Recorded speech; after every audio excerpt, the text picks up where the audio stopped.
Hey everyone, welcome back. Sorry we were a little delayed there. We're back again to talk about what else? Core Web Vitals, right? It's our favorite topic and your favorite topic as well. So we're going to be talking about some updates today, both on Google side and on WooRank side.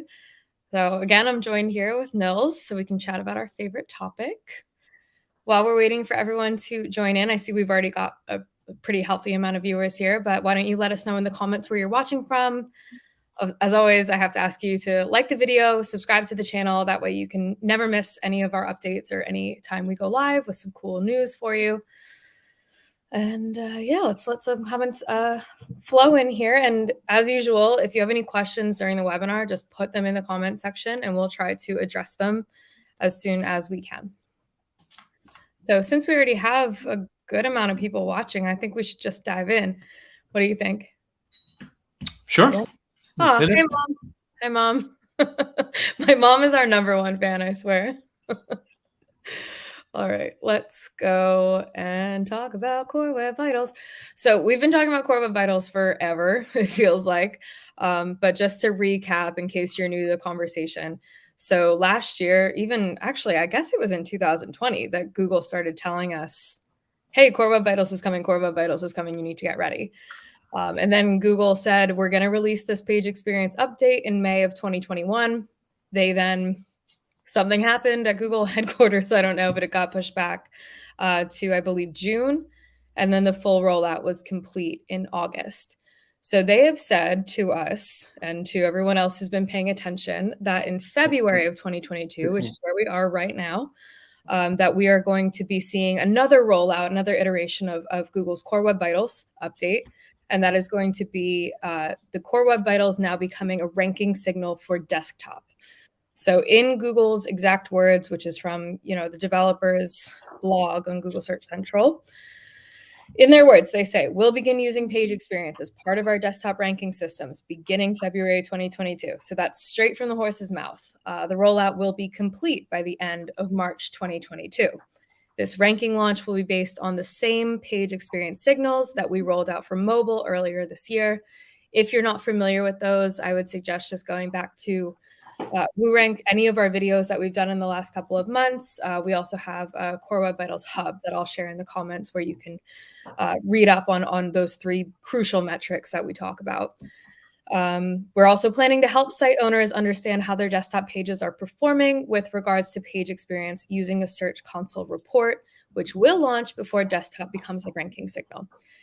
Now, unlike the last update, Google has not really said anything else about this since they published that in November. But the fact is, in Google Search Console right now, you can see a desktop report in your Core Web Vitals tab. So I guess they are staying kind of true to their word that they're giving us the tools to look for these things prior to.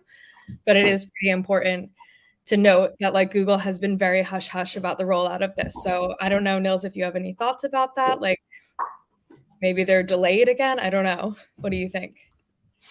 Yeah, I mean, it's something we've seen before. I mean, a movie that plays over and over. Google makes a big fuss about something new. They're gonna launch a new way.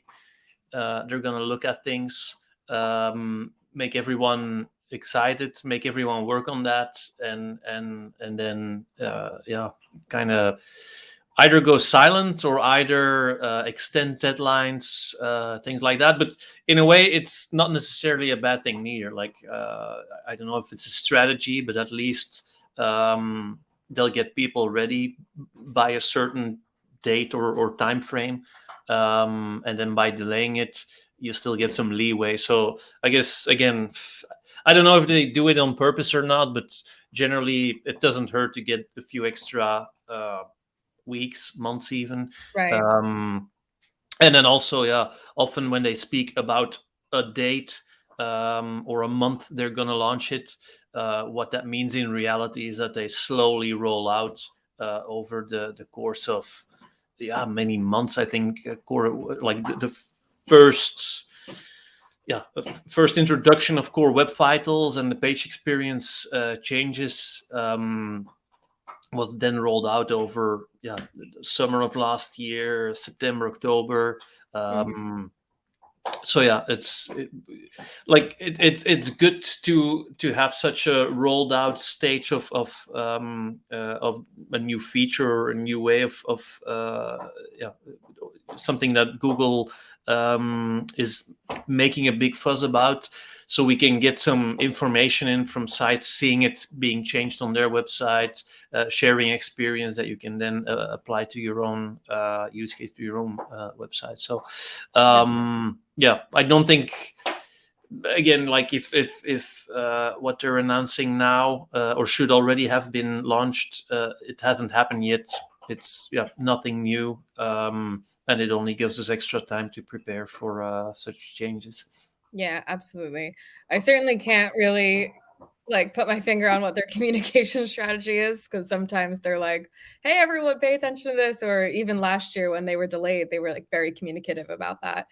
But also sometimes they'll just, cloak and dagger onto Twitter and be like, by the way, H1 tags don't matter anymore. Like, just like sometimes don't really care about disseminating that information very widely. So certainly we'll keep our eye on it. And if anything major happens, we'll let you know. But for now, I guess we're just going with their original timeline that they posted back in November, that this is happening now. They're giving us the tools to look at it now, and the rollout will be complete within the next month or two. So with that said, we actually have some cool features and new things to show you. So you can help, we can help you, or you can help yourself get ready for this to become an all device wide ranking signal. Nils, I don't know if you want to take control of the screen and just show some new things that we've been building. Yep. So sharing screen.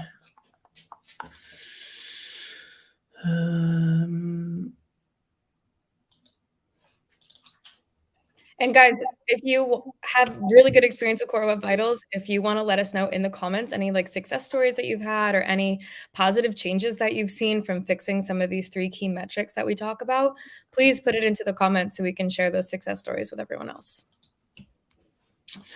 All right, there we go. So yeah, I'm starting out with Google Search Console. I probably also said this over and over again, but if you see things changing to Google Search Console, and then I don't mean to your data, but like new features or new screens, new dashboards, that tells me or even tells the world what Google thinks is important from perspective of a website owner. Like, I assume the tools they provide webmasters, people running a website, is only for the better of their website. So and I'm not going to go in detail. I've done this plenty of times. There's a ton of our videos and other webinars where we went in depth.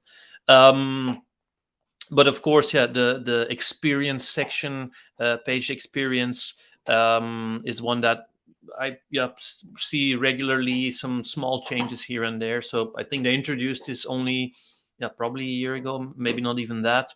Now, another thing we've been telling time and time again is the fact that for some websites, and this is an example of that. So I run a couple of websites. There's just no data available because they source this from a public type of data set, or essentially opted in Google Chrome users who share their data.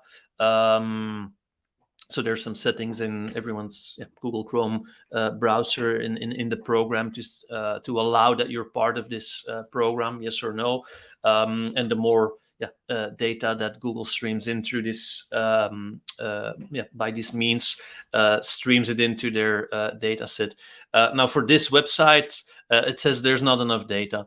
It's not a big website, but it does get a couple hundred or even thousands of visitors per month. So I don't know where they make the cutoff or what defines the cutoff, but this website for me doesn't give me any information about Core Web Vitals, and it's definitely not a website that receives no visitors at all. It's definitely not. So I still maintain this website.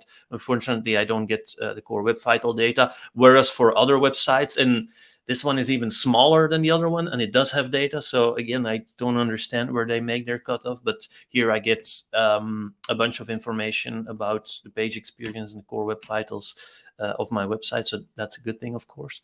Now, yeah, to counter that, we launched already last year a section in our WooRank Assistant. So for those of you who don't know, WooRank Assistant, very small, simple script that you install on your website, either into the HTML or through a tag manager or any of the likes. And then you'll get this WooRank toolbar at the bottom of your website that allows you to see a lot of information about your website. So about that particular page, I have to say. So your WooRank review for that page, the things that are good, the things that are bad, things that need improvement, very important, obviously. But at the same time, so that's what we launched last year. This also acts as a way to capture core web vital data anonymously from the visitors on your website. So even if your website only has a couple of visitors a day or a month even, we'll capture those. It will provide you the tools to use that, to see that data, use that data, summarize it, and tell you what to do. So I'll open that, obviously. So for this particular page, it's the homepage now of this website. I see all of the information going back to 60 days if I want to. Split between desktop or mobile, or just everything. And then obviously we're looking at our dearly beloved core web vitals. So the largest contentful paint will also now tell you, so this is a new feature over here, what your, so basically we bring information about the 3 core web vitals into the mix. So this will help you understand, in this case for largest contentful paint, what's my LCP element. So what is the biggest element loading on my website that might take the page load time down or bring it down. So you can see that over here. We'll summarize all the data you get from your visitors. So in this case, it's a pretty well optimized page, so nothing really troubling. Same for first input delay, cumulative layout shift. So a bunch of information you'll get from this. And I'll get this sort of information on every page I visit on my own website. So I see other people, other visitors to this page, how they experience the page, at least in technical terms, of course, in the core web vital terms. So that helps me understand how people experience the page, and if there's issues, how I can work on those. Now, until now, this was what we offered in terms of core web vital monitoring and tooling.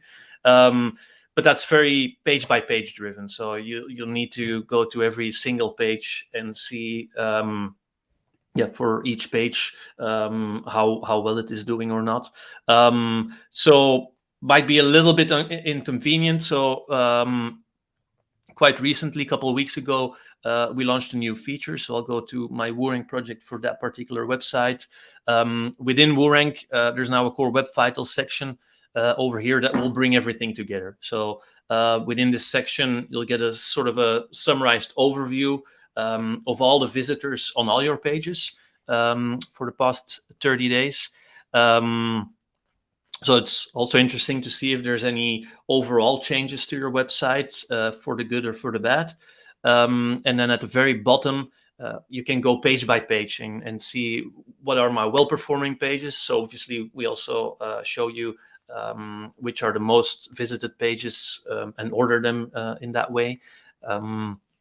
So here you can also see, okay, where should I put my eggs? Like where do I what do I attack first? Like a heavily trafficked page obviously should be one of your main priorities. So there's some stuff to improve on the homepage, for instance. So that's something to look in. But this brings all the information together.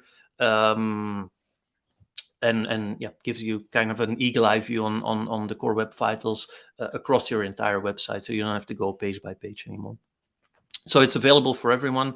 I'd say check it out, install the assistant, and even for the smallest website with a small number of visitors, you'll get all of this information. Sorry, I was muted.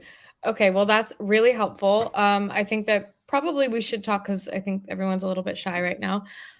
So maybe we could talk about what can you do if you find something that's in the red or in the yellow? Like what would your priorities be? What would you hope to see once you fix it? How can you fix things like this? Like really, what are the action points when you see something is not performing the way you want it to perform? Yeah. First thing to attack is, well, like I said, probably first look at what are the most visited pages versus pages that don't attract that many visitors. So I would work in that order. And then, this website is pretty well optimized. But if you see any issues here, you can go into that page and then use the assistant information, open the toolbar pane for your web vitals.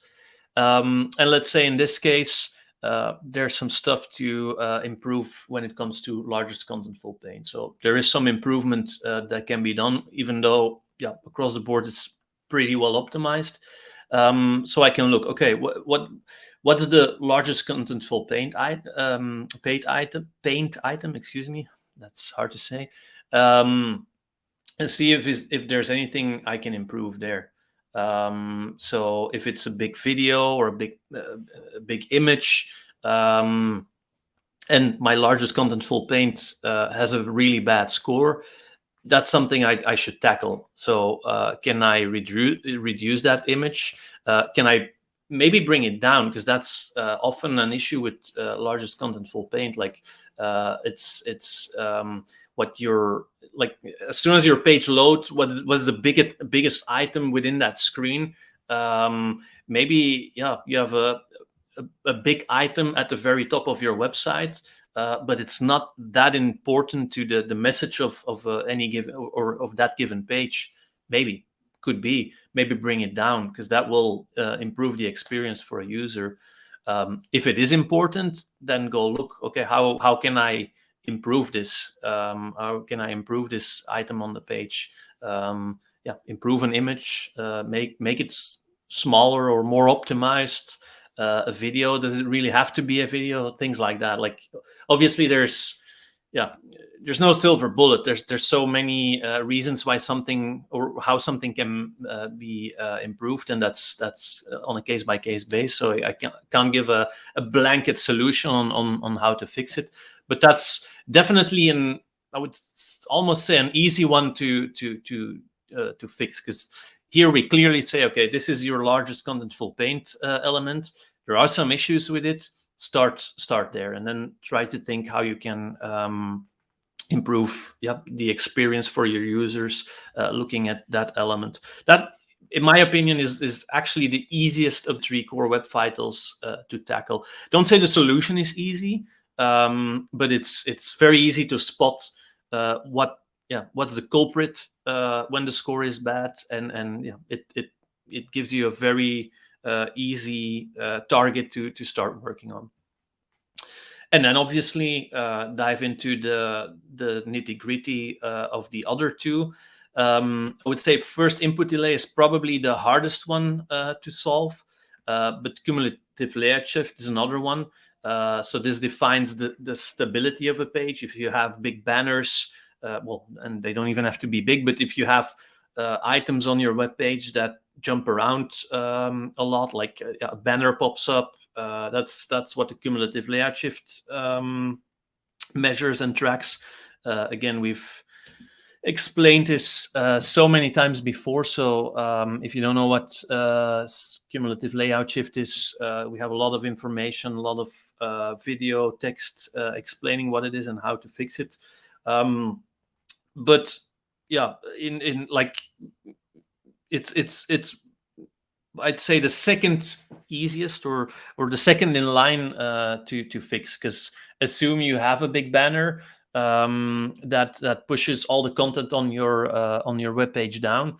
Do you really need that banner? Does it have to pop up? Can it already be there? Like, again, no blanket solution. But these are also very visual to you as a user, but also as a website owner. Okay, there's too much stuff popping up on my webpage.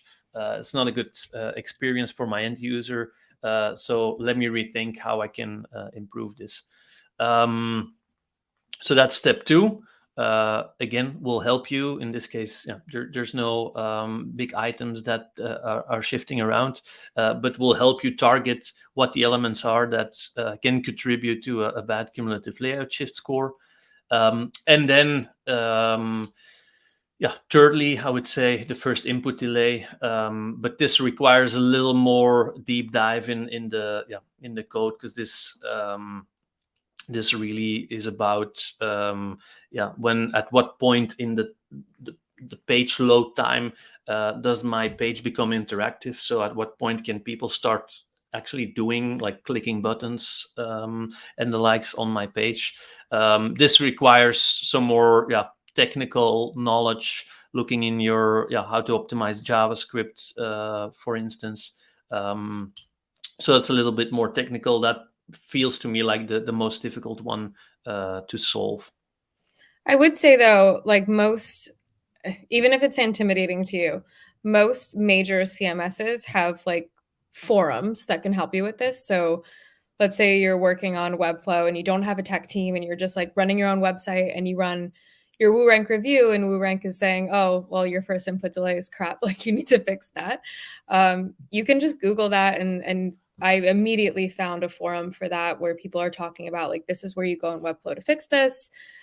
This is how you access your code and stuff. So even if you are a beginner and you don't have an IT team there to really support you, there's a lot of resources on the internet that can help make this a little bit more digestible and a little bit more accessible, even for beginners. So don't immediately run screaming when you see these technical terms. No. And I don't want to scare people away from any of the core web vitals, saying that one is more important than the other, or more difficult. It's just that the largest contentful paint and the cumulative layout shift is very obvious. Like, it literally tells you, like, this element is jumping around too much, or this element is too big, or takes a long time to load. Like, it kind of, you can literally point at it at the screen what's the issue. Whereas for first input delay, it's kind of underneath the cover, so might be a bit more difficult. But at the same time, indeed, like you say, there's every CMS, WordPress, Webflow, Squarespace these days will have tools, plugins, you name it, to help you with improving your JavaScript and everything that contributes to the first input delay. So maybe that might even be easier. Like, if it's a hard choice for you to change your largest contentful paint element, because that's how you created the web page, and this was your perfect page, and now that element is too big. What should I do with that? Like, there's some questions you need to ask from maybe a business perspective, marketing perspective, whereas first input delay is just code, like, so if it's just installing a plugin that improves some things here and there, that might be an easier fix for you. So I maybe misrepresented that first input delay is the hardest to solve and leave it for the last. Maybe not at all. Like, no, I don't think so. I think, all three of them, just with their nomenclature, can be a little bit intimidating if you're just like one person, one man band running your website. Yep. Because I think that's why Google calls it like two things. It's core web vitals, but it's like page experience update, which is a little bit more approachable and easy to understand. Like, okay, core web vitals, that means that my page experience needs to be improved. And when we break it down into these three main crucial factors, first input delay, largest contentful paint, cumulative layout shift, they do seem a little bit like, oh my gosh, what do I do about that? And I know that I've spoken to a lot of our customers who sometimes struggle with some other elements, like what's a robots.txt, or like what's a canonical tag. Now, I know that these things sound really technical, but at the end of the day, like when you understand what they are and why they're important, it makes it a lot more accessible, and it makes it easier to understand how to fix these things and why it's important to fix these things. And like I said, like Nils said, all of these major CMSs are not just going to leave you high and dry. Like even if they don't necessarily have their own plugin, there's like community forums. People are always there willing to help. And if they've figured it out, they can help you figure it out. So we do have a live question coming in from Mark. Hi, Mark. So Mark wants to know, how does this compare to Google Lighthouse? So Google Lighthouse, and I think we've also talked about this in the past. So there's a difference between lab results or lab data and field data. So our assistant, for instance, is all about field data. So you have your visitors coming to your website in the field, like it's just happening day in and day out, as it goes, as the world goes around. Like people come to websites, come to your website. So that's the field data. So that's what we capture and then show you in a summarized way, and try to help out with, yeah, here there might be issues. This is good. This is good. This is probably bad. So that's that. Yeah, how things are perceived in the field. Lighthouse, on the contrary, I mean, there's a big overlap, of course. So Lighthouse does calculate some of the web vitals, not all of them, because some are just not possible to kind of simulate in a lab environment. They have to come from the field. But some of them can be simulated. So Lighthouse works like a lab experiment. Like it looks at it loads your web page, captures a lot of metrics, and then gives you information on all of the web vitals. So also to recap, there's web vitals, which is 7 metrics, I think, and 3 of those 7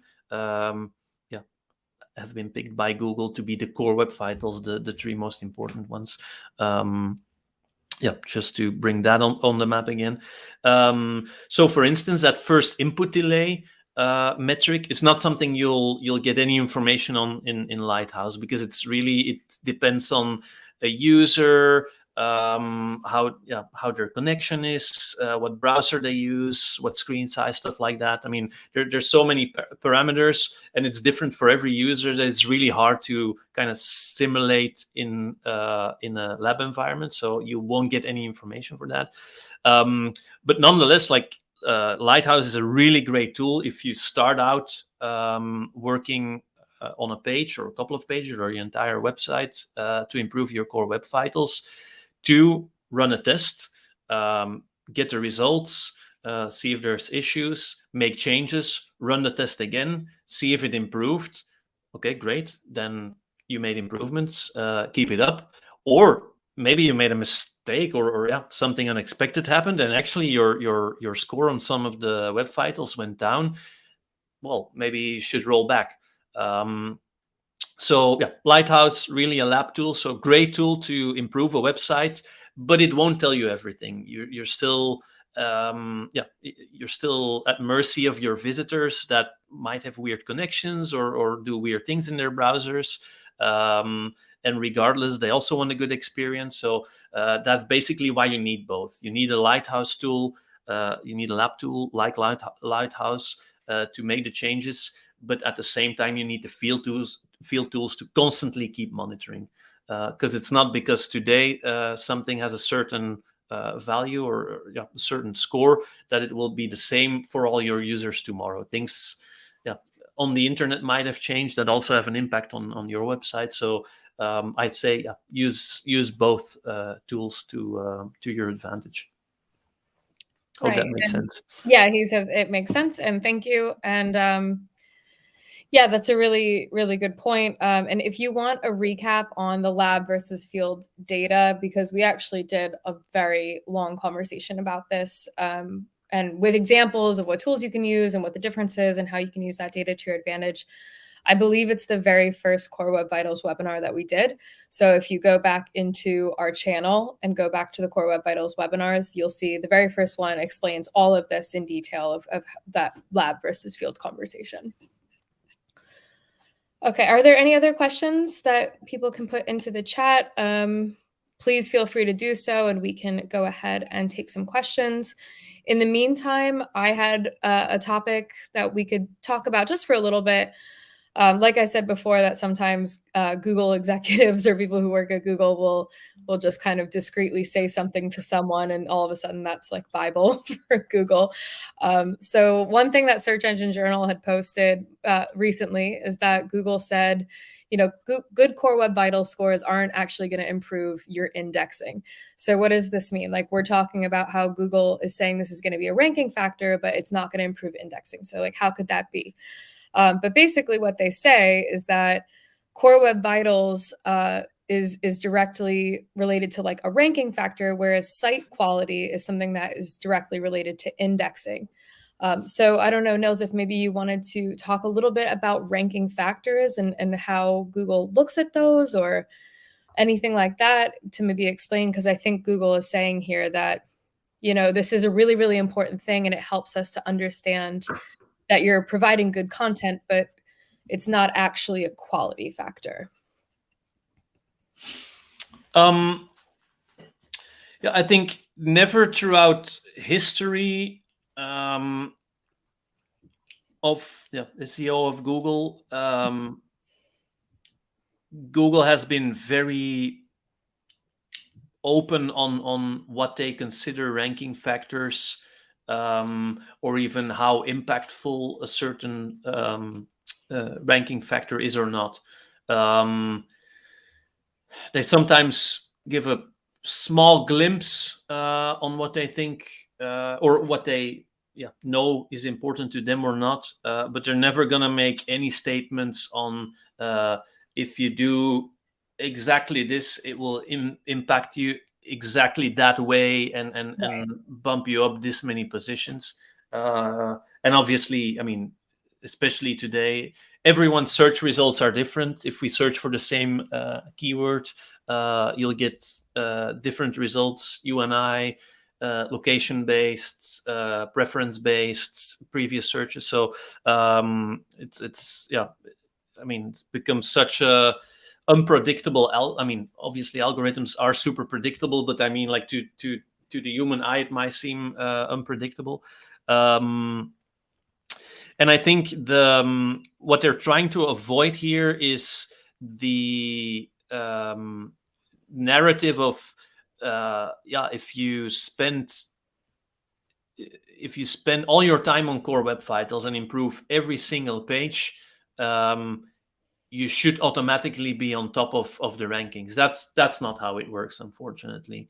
SEO is and has always been a combination of a number of factors, both on page. So things like Core Web Vitals are on page, like you make changes to the HTML and the structure of your website to hopefully improve them, obviously. Good title tags, good descriptions, good content, obviously. So everything that you can change yourself on a website is important.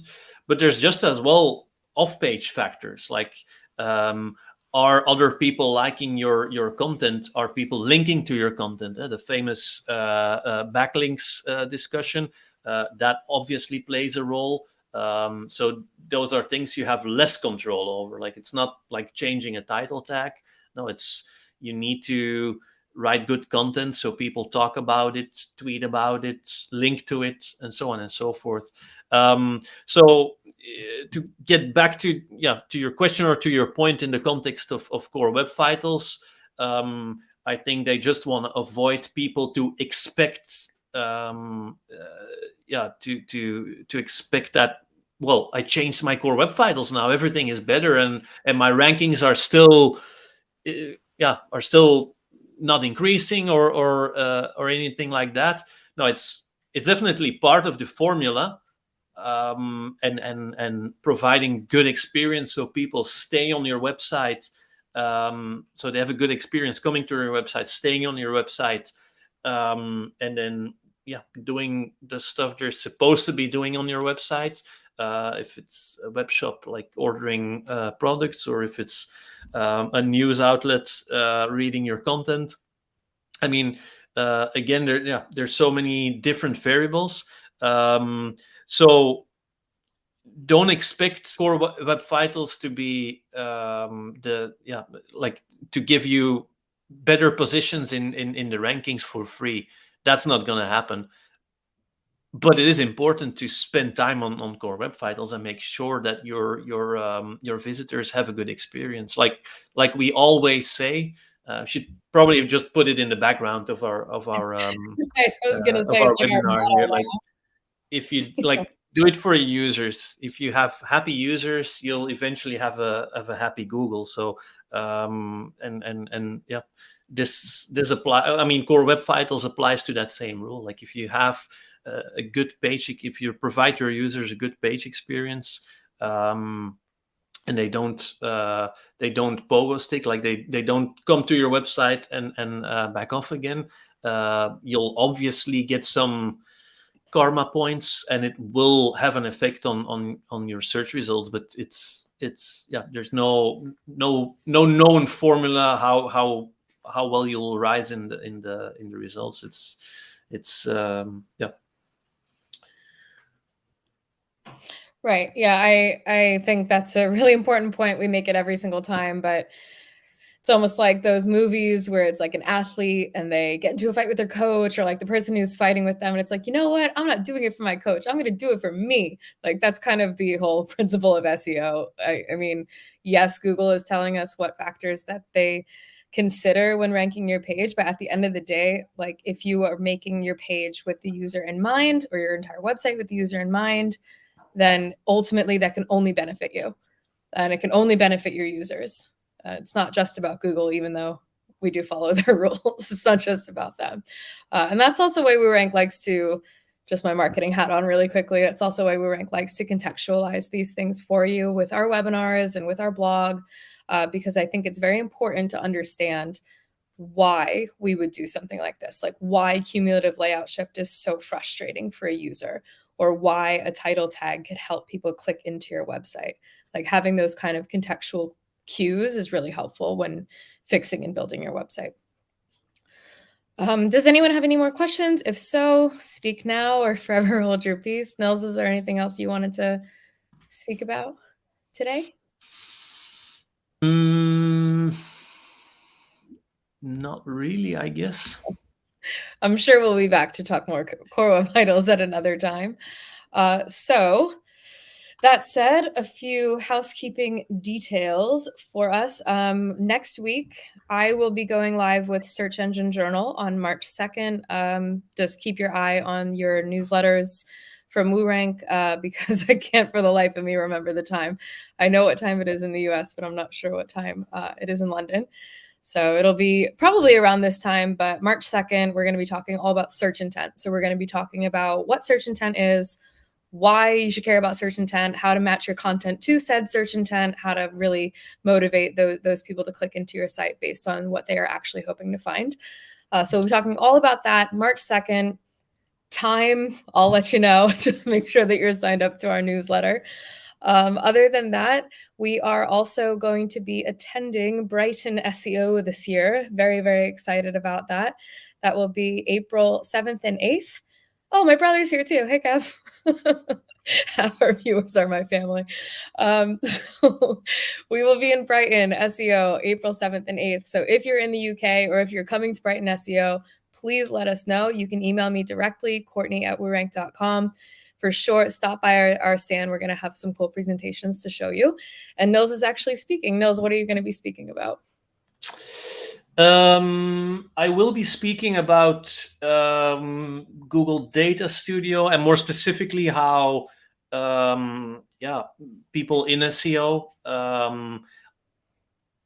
often or always use many different tools. Like, just from the Google suite alone, Google Analytics, Google Search Console, hopefully you'll use WooRank, maybe some other tools.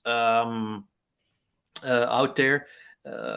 And obviously data, the new oil, is flowing through these tools aplenty.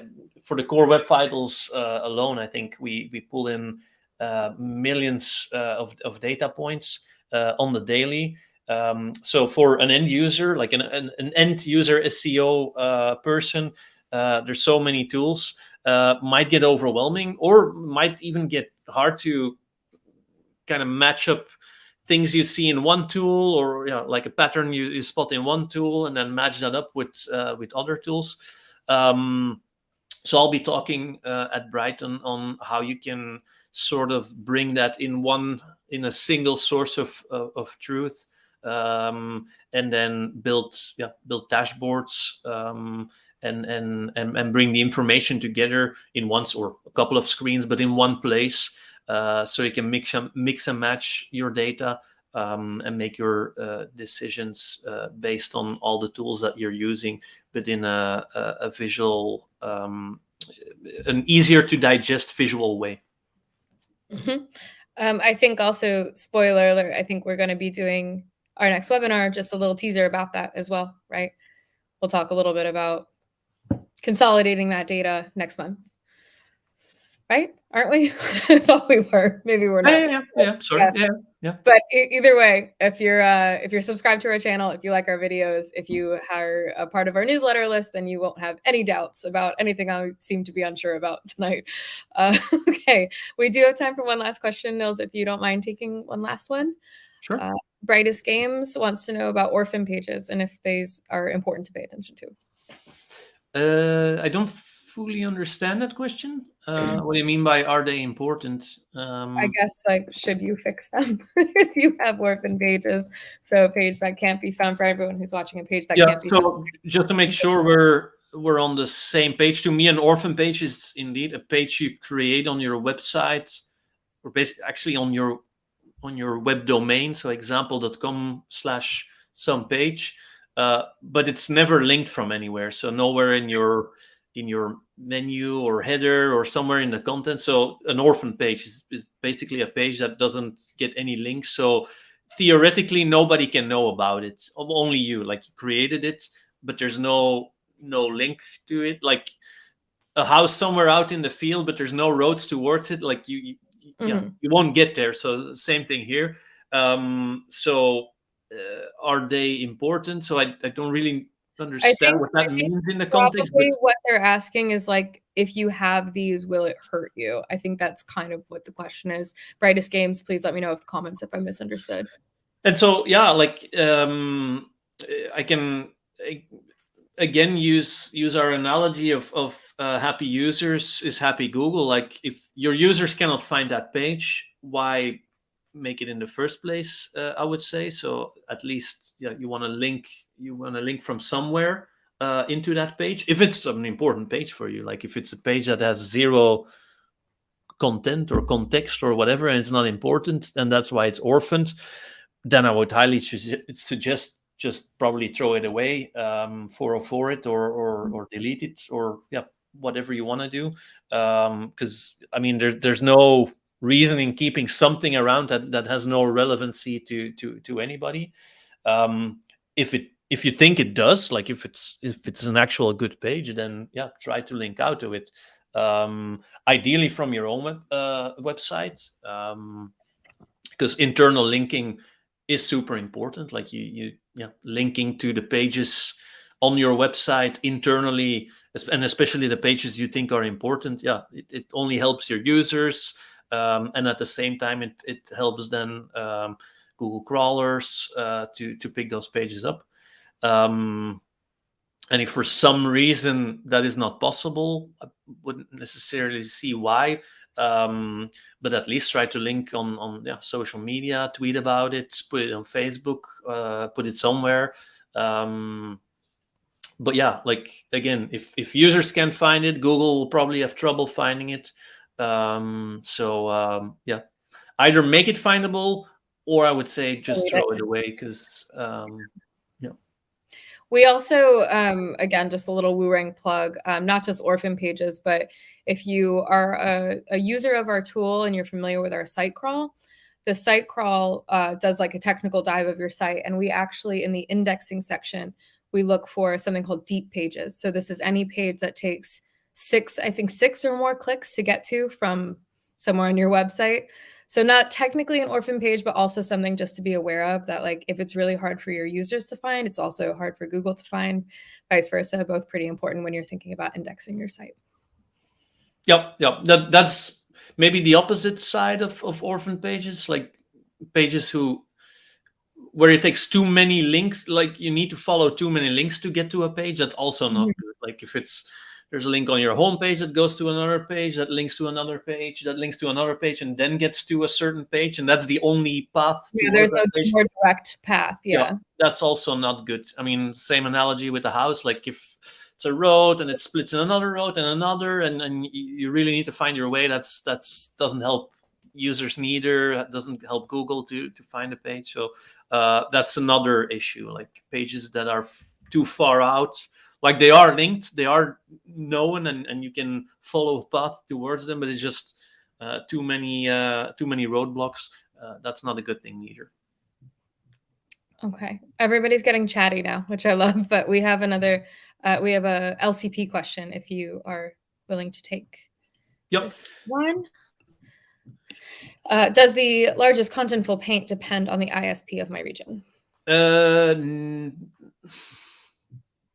I would say a hard no, but maybe there are edge cases that I'm forgetting. But the thing with largest contentful paint element is, and if we go back to the earlier question of Lighthouse and lab versus field data, so LCP, largest contentful paint element, is very deterministic. Like you can really, like, no, regardless of regardless of the state a page is in, it's always going to be the same for everybody normally. Again, if you start dynamically changing a page depending on someone's location or something like that, that's a different story. But let's assume it's just a static page that is the same for every user that it ends up on it. Then largest contentful paint element won't. I mean, it won't be different. It might be that someone with a slower internet connection takes more time to load said element, but the element itself will be the same for everybody. Again, in the context of a static page with the same content everywhere. So that doesn't really depend on connection speed or location of a user. And is something from the lab data you can run reports on with, let's say, Lighthouse, and know what your largest contentful paint element is. To give a counter example, first input delay, so that metric that measures how long in seconds or milliseconds it takes for a page to become interactive, so people can start interacting using the buttons, using the links on that page. That might be very different for between someone with a very fast connection versus a very slow one. So that's a type of metric you won't find in Lighthouse. That's where you need a tool like WooRank 4 to see how it's for, like, every visitor on your website, how the value, like how long it takes on their browser for the page to, or the interactivity on the page to become active. Okay, I hope that answered your question. I don't see any other questions coming in, so I think probably as good a time as any to say goodbye. So just a reminder, March 2nd, Search Engine Journal webinar, April 7th and 8th. Brighton SEO, March 24th is going to be our next webinar together to talk about Google Data Studio. And I think that's all the announcements that we have for today. Again, my email, Courtney@woorank.com, super simple. So Courtney@woorank.com. If you have any questions or just want to chat, feel free to reach out. All right. Thanks, everyone. Thanks for watching and commenting, and we'll see you next time. Bye.